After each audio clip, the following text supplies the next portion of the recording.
Si en las últimas horas los que pusieron el grito en el cielo contra el presidente Gustavo Petro fueron los alcaldes, esta vez fueron los gremios quienes alzaron su voz en contra del gobierno de Gustavo Petro. El más duro y el primero en hacerlo fue Camilo Sánchez, el presidente del Consejo Gremial, que incluso llegó a comparar la actual situación con lo que sucedió previamente con el gobierno de Venezuela y de Nicaragua, que en estos momentos son dictaduras.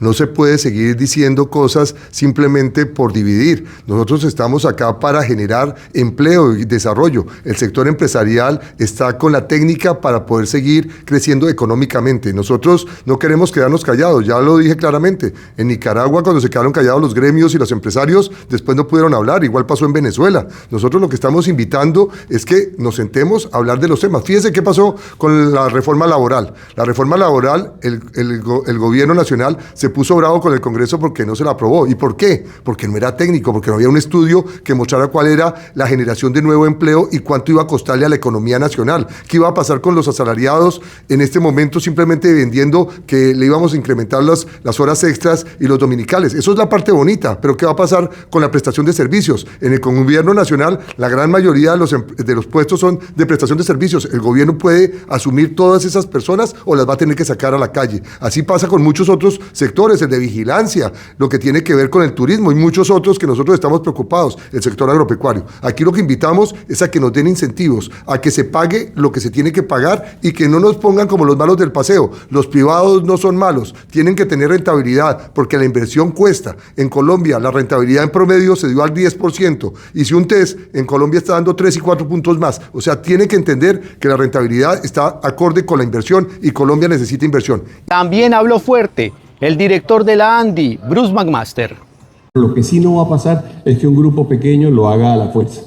Y yo creo que eso, además de entre otras cosas, termina representando muy bien lo que ha sucedido esta semana pasada, en donde nosotros, por ejemplo, hemos estado buscando que la sociedad colombiana le dé apoyo a esa Comisión Séptima que tomó la decisión de votar y de presentar una ponencia, en el caso de la reforma laboral, de presentar una ponencia en un sentido y que ha recibido inmensos ataques por parte del gobierno y sus amigos. Digo el gobierno y sus amigos porque el gobierno, por ejemplo, decidió despedir a la hija de uno de los senadores que trabajaba en el gobierno en razón de que el senador no votó o presentó una ponencia, todavía no ha votado, pero presentó una ponencia negativa.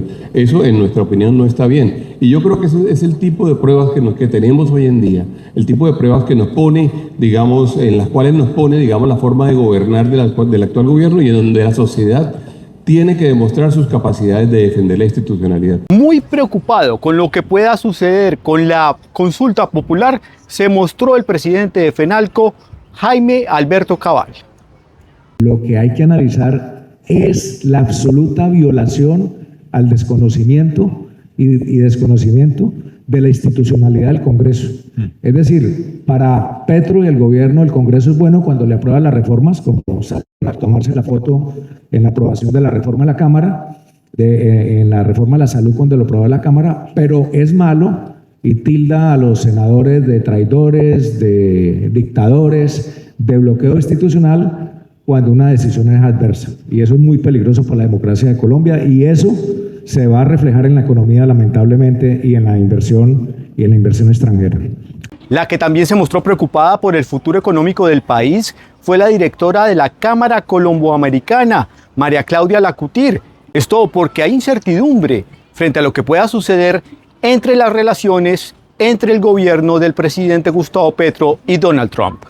Yo creo que estamos ante un contexto de incertidumbre tanto nacional como internacional y en ese sentido pues Colombia tiene unos hitos y no solamente para Colombia, a nivel internacional hay ya unos hitos que ha establecido el presidente Donald Trump a través de unas órdenes ejecutivas donde el 12 de marzo se dieron los aranceles de acero y aluminio que hace una injerencia importante en Colombia, más de 237 empresas siendo afectadas, más de 700 millones de dólares dentro de este proceso.